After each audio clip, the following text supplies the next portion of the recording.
Hola a todos, bienvenidos una vez más al resumen de la semana. Las noticias más importantes de Colombia y el mundo contenidas en 15 minutos. Bajo la dirección de Mauricio Nieto los acompaña Ana Toro y a continuación les presentaré nuestros titulares.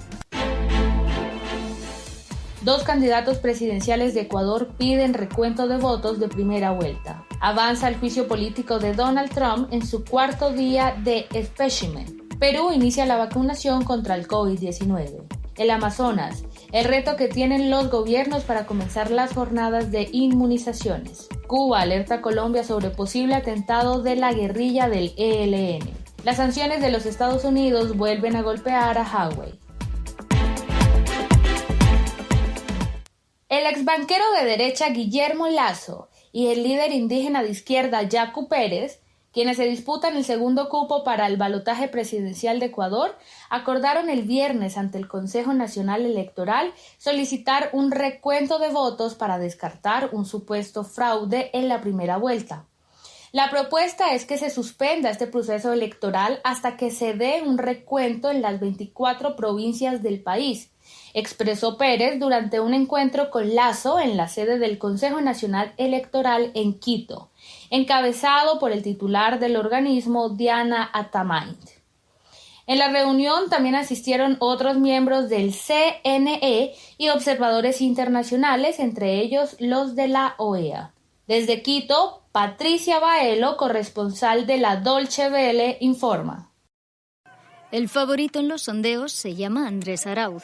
El candidato de la coalición Unión por la Esperanza es economista, acaba de cumplir 36 años y toca el acordeón. Con cerca del 32% de intención de voto, su principal ventaja es ser el delfín del expresidente Rafael Correa. Su discurso y retórica recuerdan a los del carismático líder izquierdista. ¿Qué vamos a lograr? Por fin, un gobierno de la humanidad, un gobierno que se siente cercano a la gente y que no va a estar favoreciendo los intereses de unos pocos o de los banqueros, sino los de todo el pueblo ecuatoriano. Nosotros no representamos solo un grupo, representamos a toda la sociedad y junto con toda la sociedad, con el sujeto histórico de este proceso de transformación, que es el pueblo ecuatoriano, vamos a lograr salir de esta pandemia, recuperarnos económicamente y devolverle la dignidad al pueblo ecuatoriano. Para ello, Arauz ha prometido recuperar los programas de gasto público y asistencia social de la era Correa, además de subir los impuestos a las grandes empresas. En el extremo opuesto del tablero y con el 21% en los sondeos se encuentra Guillermo Lasso, jefe de la coalición Creo Suma, un exbanquero de derechas al que le está pasando factura haber apoyado desde la oposición muchas de las leyes del impopular presidente Lenín Moreno, contra el que perdió las elecciones de 2017 por un estrecho margen. Lo mismo le había ocurrido ya en 2013 ante Correa. Porque ser presidente del Ecuador no demanda de alguien que cante bonito, ni tenga una sonrisa nerviosa, ni se ponga a bailar en tarima. No. Desde ahora le lanzan huevos. ¿Por qué? Porque eso es lo que no quiere el Ecuador. Lo que quiere el Ecuador es un presidente serio, con capacidad, con experiencia, que asuma la responsabilidad de la salud, la seguridad, del empleo y una frontal lucha contra la corrupción. A sus 65 años, el eterno segundón apuesta por impulsar la maltrecha economía, aumentando la financiación extranjera en el sector privado y reactivando las exportaciones de petróleo. Aunque la gran sorpresa podría llegar de la mano del tercer candidato, que con en torno al 12% del apoyo podría definir el balotaje. Se trata del abogado y activista del partido indígena Pachakutik, Yacu Pérez.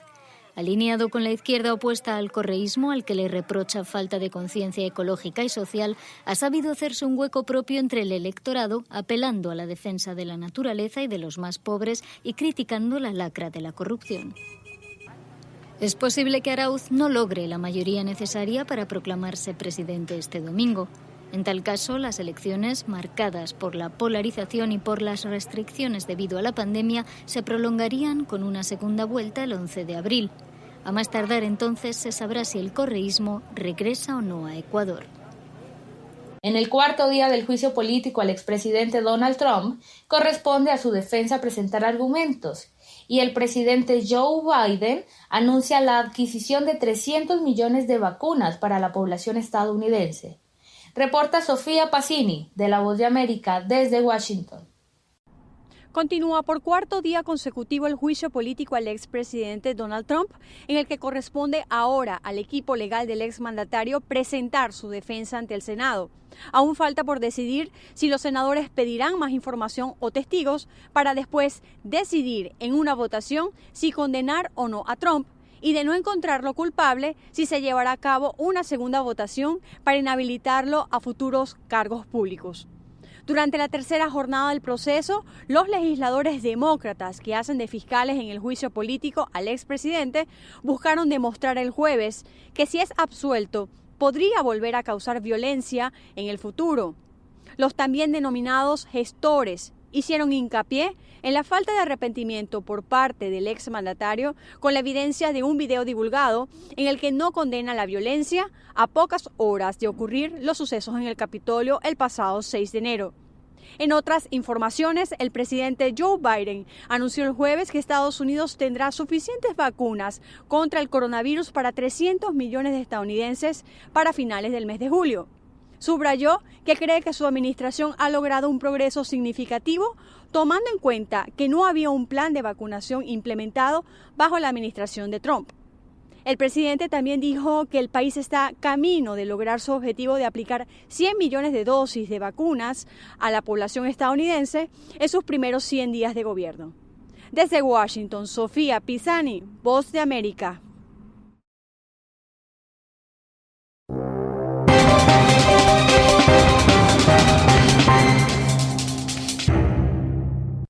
Perú, muy golpeado por la segunda ola de la pandemia, inició este martes la vacunación contra el COVID-19, 2 días después de que llegaran las primeras 300.000 dosis de una farmacéutica china. Melissa Barra, desde nuestros aliados de la RFI, está en Lima con todos los detalles. Melissa, adelante. Una eficacia oficial del 79%, un almacenamiento entre 2 y 8 grados y sobre todo un ensayo clínico local. Esas fueron las principales razones que motivaron al gobierno peruano a pactar un acuerdo con la farmacéutica china Sinopharm por un total de 38 millones de dosis anti-COVID.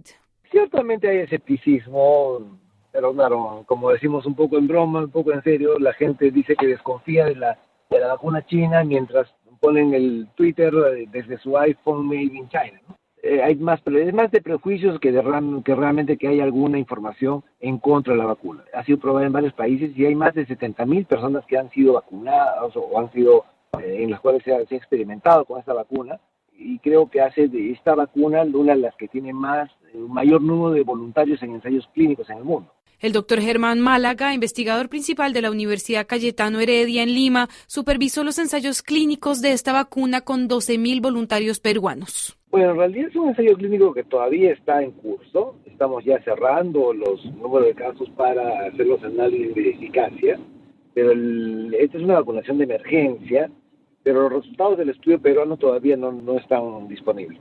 Y efectivamente creo que hubo varias tentativas con algunas otras farmacéuticas.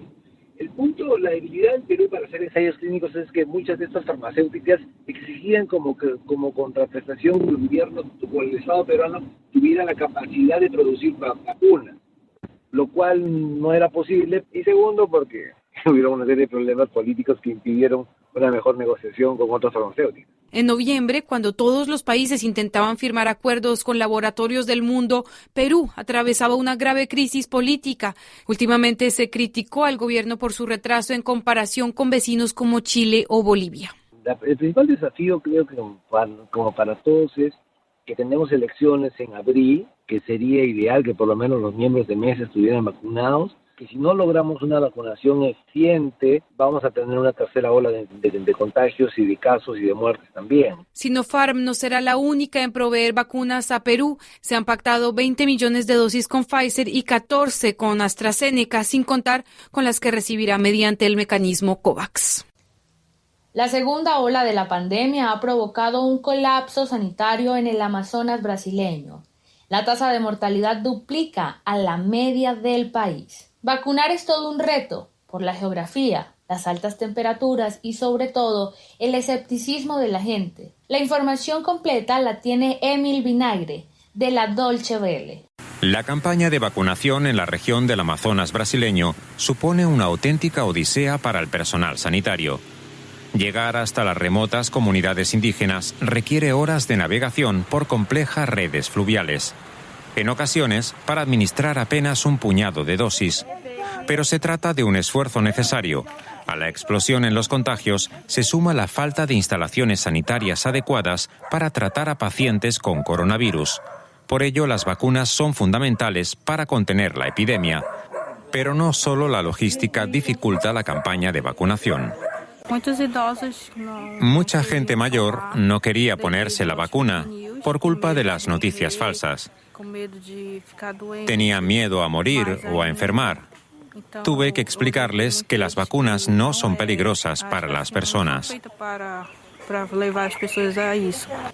En algunas zonas, los trabajadores sanitarios encontraron un fuerte rechazo a las vacunas, alentado entre otros por grupos de misioneros evangélicos. Su mensaje ha calado en parte de la comunidad indígena. Tenía miedo a vacunarme contra la COVID, pero siempre me había puesto todas las vacunas, así que, ¿por qué ahora no? Mi carné de vacunaciones está lleno, así que decidí ponérmela. La segunda ola de la pandemia ha provocado un auténtico colapso sanitario en la región del Amazonas brasileño. Aquí la tasa de mortalidad duplica a la media del país. Según los expertos, tan solo una campaña de vacunación exitosa podría revertir la situación.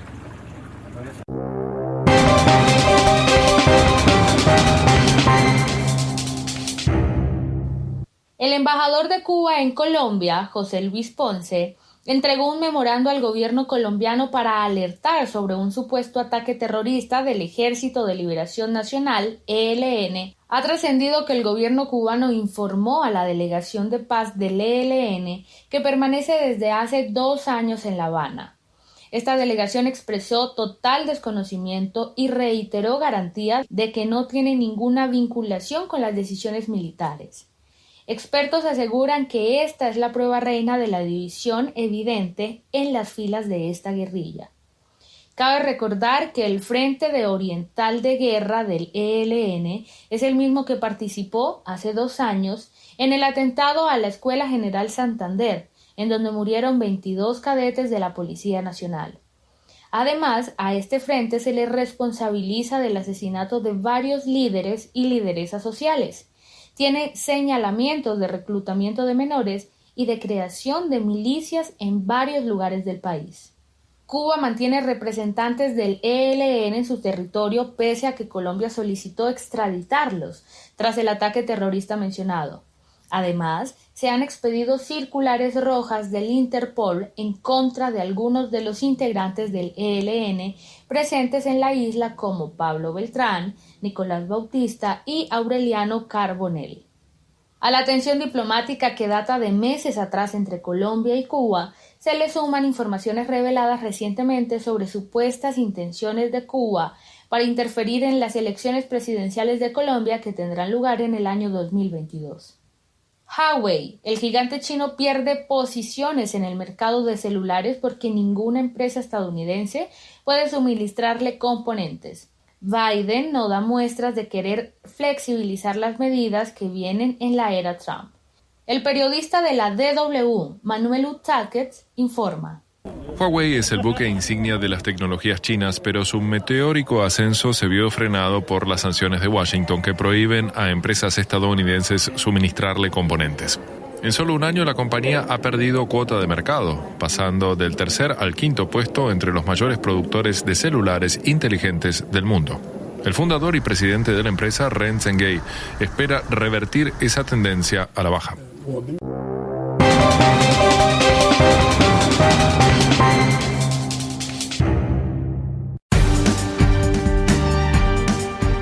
Hasta aquí el resumen con las noticias más importantes de esta semana. Recuerden que los estuvo acompañando Ana Toro bajo la dirección de Mauricio Nieto. Nosotros nos escuchamos el próximo sábado, aquí por Estéreo R Colombia. Hasta entonces.